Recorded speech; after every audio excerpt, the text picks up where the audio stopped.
정말 많은 직장인들이 도대체 저축하는 게 왜 이렇게 힘들까? 이런 고민 한 번쯤은 했을 거거든요. 그런데, 내가 저축 못하는 이유가 있구나. 극단적인 소비를 줄이려고 하면 그게 또 잘 안 됩니다. 직장 생활을 하다 보니 알게 됐습니다. 그래서 오늘은 직장인 월급 관리에 대해서 한번 이야기해 보려고 합니다. 할부하고 계시는 분들 많으시죠? 처음에는 사고 싶은 물건 한 개를 2개월, 3개월로 했다가 시간이 지나면서 점점 한두 개씩 늘려보신 적 있으실 겁니다. 그 달에는 괜찮겠지만 다음 달, 다다음 달에 고통받는 달을 만나게 됩니다. 지금 바로 바꿔야 할 습관은 할부하는 습관입니다. 내가 가진 돈으로만 해결할 수 있는 습관을 들여야 합니다. 직장인들 35.3%는 저축을 안 하고 있습니다. 내가 64.7%에 드는 것 같긴 한데 많이 부족한 것 같기도 하고 스스로 생각해보면서 조금 더 해보고 싶다면 영상 끝까지 봐주세요. 매달 월급 받으면서 혹시 내가 쓸 거 쓰고 나갈 거 나가고 남은 돈을 저축하시나요? 그럼 월급 통장에 내가 쓰지 않은 만큼 모여 있어야 할 텐데 그 돈은 어디로 갔을까요? 저는 사회초년생일 때 이런 생각을 한 적이 있습니다. 내가 지금 200만 원의 월급을 받고 있고 이번 달 150만 원을 소비했어. 그러면은 내 통장에 50만 원이 남아 있어서 내가 한 달에 소비하는 금액은 보통 150만 원 정도야. 추후에 승진을 하거나 연봉 협상을 하면 300만 원 정도가 되면 나는 150만 원을 모을 수 있어. 혹시 더 좋은 자리에 이직을 해서 350이나 400을 받는다면 매달 200에서 250만 원을 모을 수 있을 거야 라는 생각 해보신 적 있으신가요? 저는 그렇게 생각했습니다.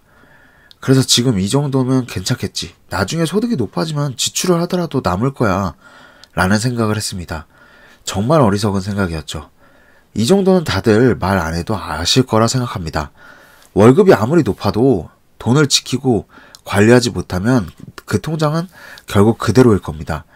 월급을 받으면 저축을 먼저 하고 나머지 지출하는 습관이 정말 중요합니다. 매달 월급이 불규칙적인 영업직이나 수당직이 아니라고 하면 매년 얼마를 받을지는 알고 계실 겁니다. 그리고 거기에서 내가 얼마를 쓰고 얼마를 저축하는지 나의 선택이 달려 있습니다.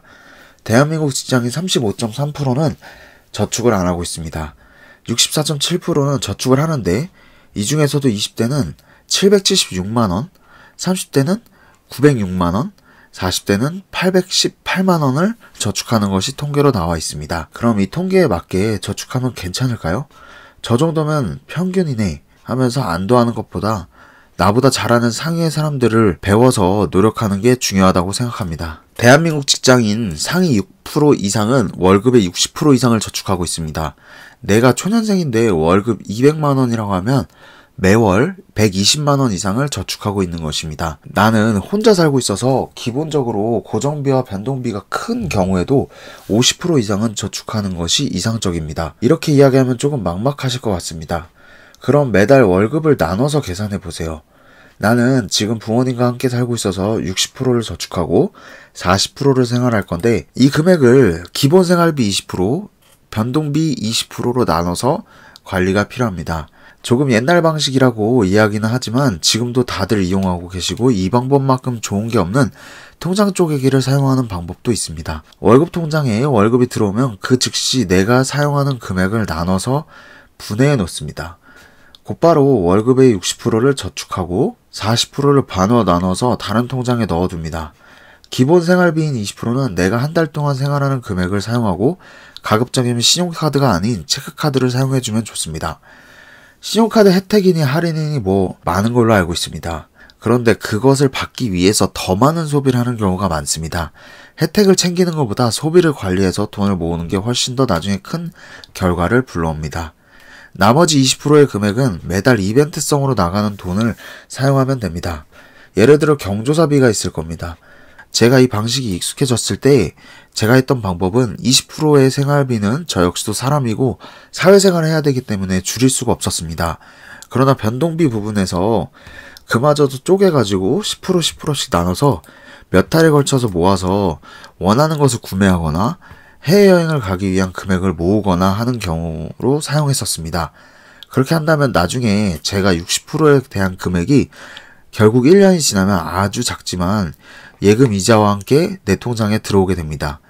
그때 가장 먼저 생각하는 게 이렇게 고생했으니까 전부터 사고 싶었던 걸 하나 사?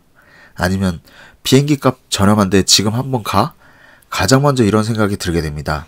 그때에 맞춰서 따로 계획이 없다면 힘들게 모아둔 돈은 소비로 이어질 수밖에 없습니다. 처음은 몇 달은 힘들고 계획한 대로 지켜지지 않을 수도 있습니다. 그게 당연합니다. 저도 그랬습니다. 매달 이렇게 쓸 일이 많은지, 내가 쓴 것도 없는데 벌써 왜 텅 빈 통장뿐인지 이런 일도 많았습니다.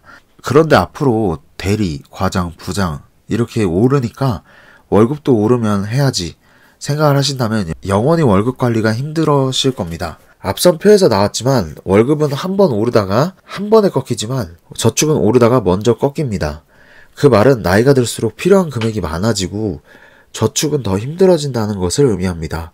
내가 아직 사회 초년생이라면 처음엔 조금 힘들겠지만 월급 관리를 습관화를 만드는 것이 중요합니다. 정말 나중에 내가 뭔가 할 때 그 습관이 만들었던 것이 탑이 되어 큰 도움이 될 수 있을 거라 생각합니다. 지금부터 시작하시는 분이라면 솔직히 연금저축, MF, IRP 이런 등등의 이야기를 많이 들으실 건데, 그리고 비교해 보실 건데 그건 나중에도 듣지 않습니다.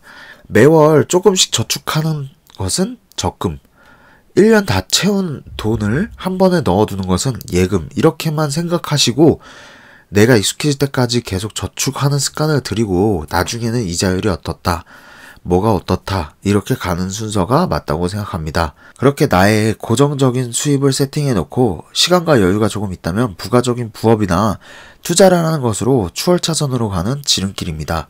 그런데 투자는 지금까지 내가 먹고 싶은 거 안 먹고 사고 싶은 거 안 사고 했던 돈을 날릴 수도 있어서 아주 조심스럽고 위험한 방법이니 많은 공부와 지식이 필요하다는 방식입니다. 부업의 경우 종류가 많고 퇴근 후에 짜투리 시간에도 얼마든지 소액으로라도 할 수 있는 것이 많습니다. 저는 이 부업을 시작해서 저축금액 60%에서 100%로 늘려서 월급을 모두 저축했고 부업만으로도 생활비를 사용하고 쇼핑하고 여행을 다녔습니다. 정말 소득과 지출이 모두 중요합니다.